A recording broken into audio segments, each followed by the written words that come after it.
Welcome to the Rework Online Educational Hub, where we explore new ways of thinking about work and collaboration.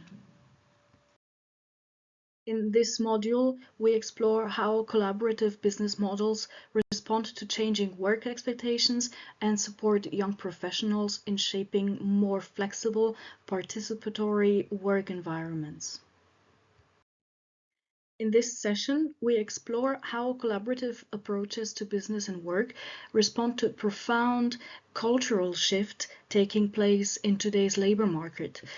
Over the past decade, expectations around work have evolved significantly, especially among young professionals who seek more than stability or salary.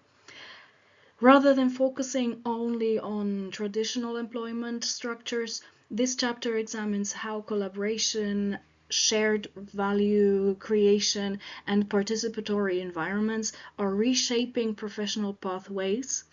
We will look at how these models offer practical solutions to disengagement, isolation, and rigid hierarchies, and how they empower young professionals to actively shape their working environments instead of passively adapting to them. By the end of the session, you will better understand how collaborative business models combine autonomy with community, flexibility with responsibility, and innovation with shared governance. Work is no longer viewed solely as a source of income. For many young professionals, it has become closely linked to identity, values, and personal fulfillment. Stability alone is no longer enough, and people are increasingly wanting work that aligns with their beliefs, allows flexibility, and provides opportunities for meaningful contribution. The rise of the Great Resignation and quiet quitting reflects this transformation, because these movements are not signs of laziness or disengagement from responsibility. Instead, they signal dissatisfaction with rigid, top-down systems that limit autonomy and participation. And as expectations evolve, organizations and educational institutions must adapt, because we're no longer preparing learners only for fixed roles within hierarchical structures. We are preparing them to navigate dynamic, participatory, and collaborative work environments.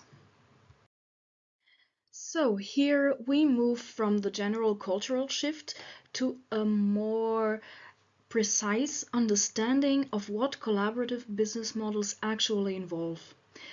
Collaborative business models are built on the idea that work does not have to be structured around strict hierarchy or isolated individual performance.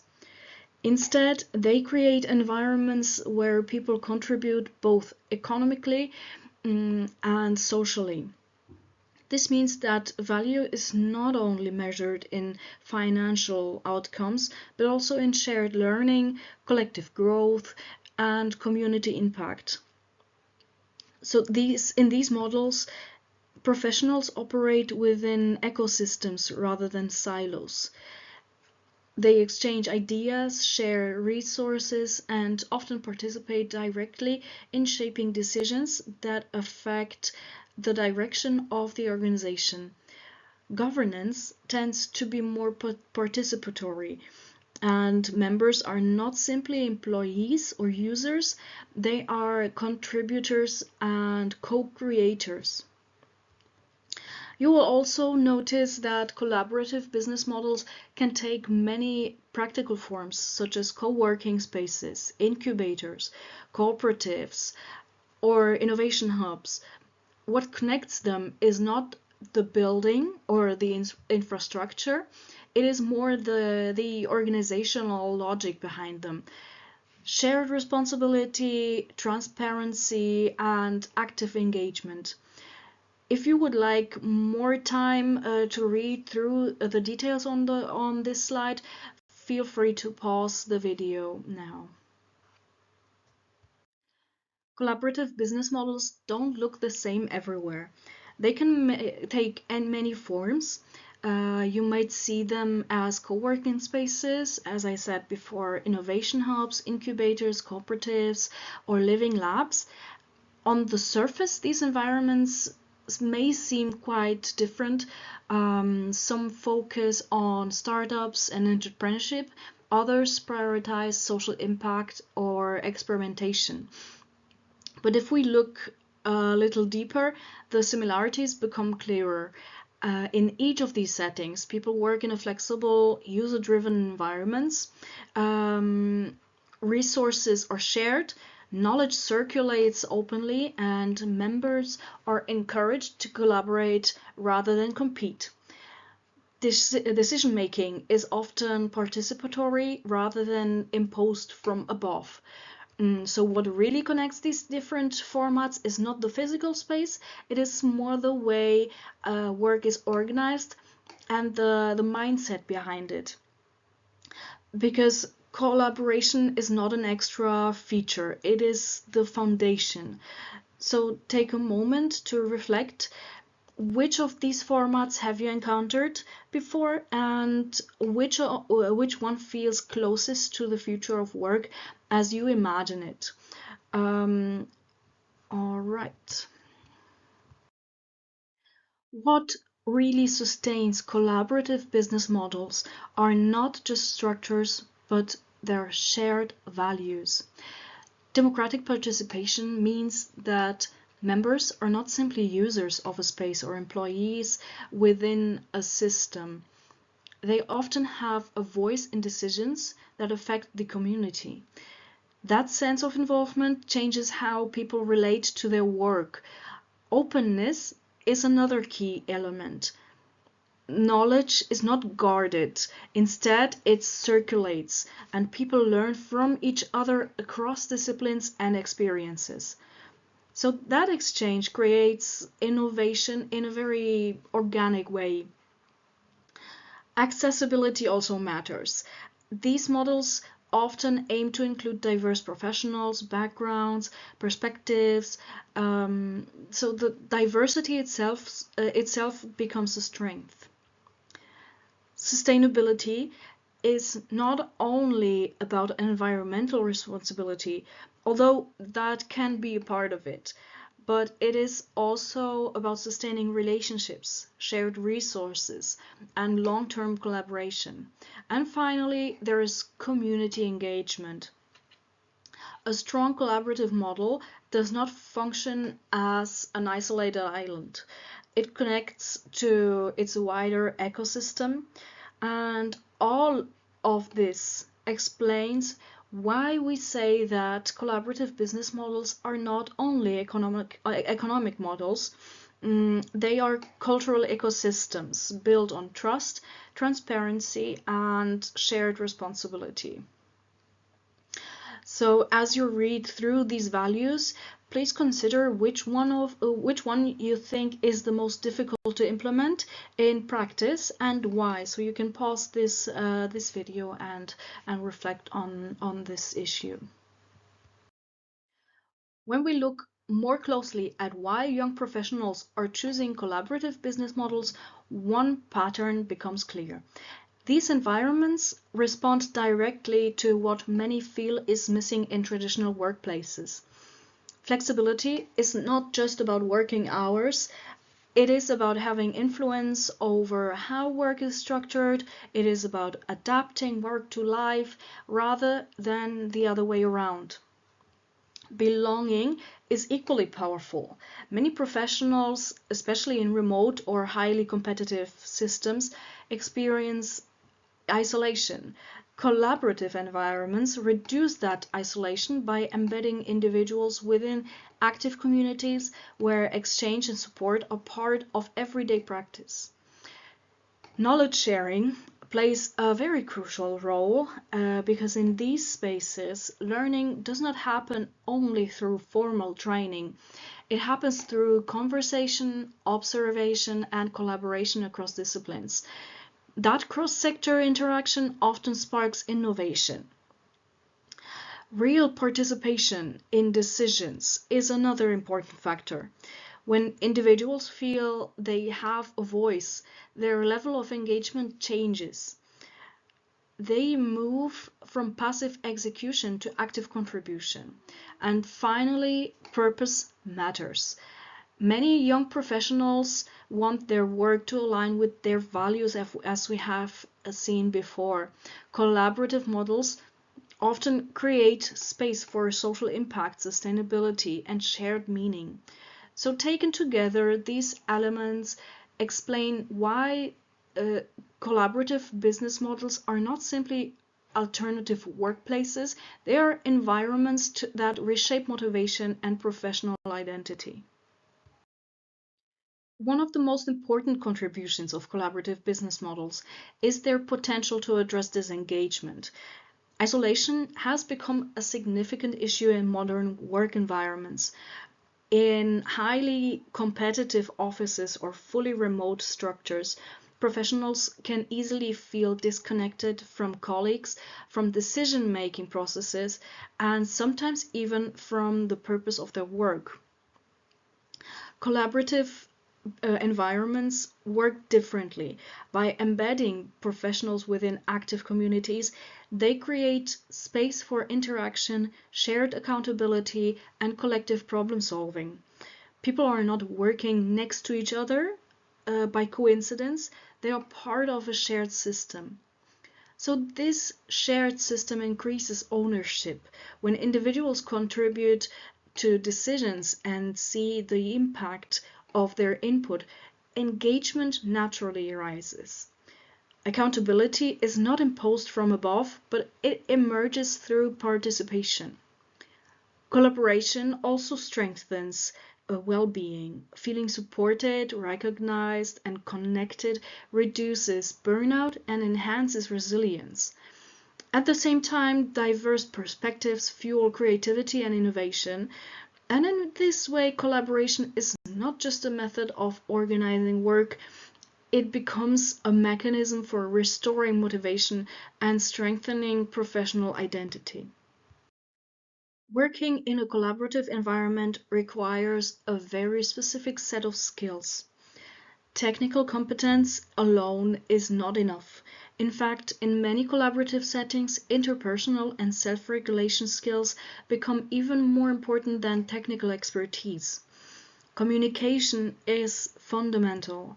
When decision-making is participatory and structures are less hierarchical, clarity and respect in communication determine whether collaboration works or breaks down. Self-management is equally essential. Without constant supervision, professionals must organize their time, prioritize tasks, and remain accountable to themselves and to the community. A very big role it has adaptability. Collaborative environments are dynamic, projects evolve, and teams shift. So professionals must be comfortable navigating change rather than resisting it. Internal motivation is another core element because in less rigid systems, external pressure is often reduced. That means discipline and intrinsic drive become crucial. And finally, of course, the networking. Collaborative models thrive on connections. The ability to build relationships across sectors and disciplines fuels both innovation and opportunity. These are not secondary skills. They are central to employability in modern, flexible work systems, and they align closely with European competence frameworks that prioritize transversal capabilities. Now we move from understanding the concept to reflecting on our own skills. The task here is simple but important.